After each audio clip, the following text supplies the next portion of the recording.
Саламатсыз ба? Өзіңізді таныстырсаңыз. Мен Мәншүк Мәметова атындағы гуманитарлық колледждің математика мамандығының бірінші курс студенті Нұрғаш Рақыпова боламын.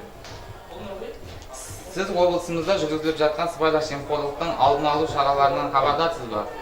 Сыбайлас жемқорлыққа қарсы күрес шаралары бүкіл әлемнің барлық мемлекеттерінің арасындағы басты мәселелерінің бірі болып отыр.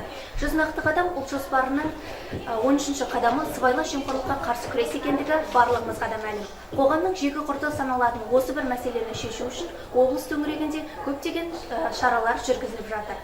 Мемлекет қызметкерлерінің, түрлі сала қызметкерлерінің, оқу орындарының арасында дөңгелек үстелдер, жиналыстар жүргізіліп, сыбайлас жемқорлыққа қарсы күрес шараларының алдын алу жүргізіліп жатыр.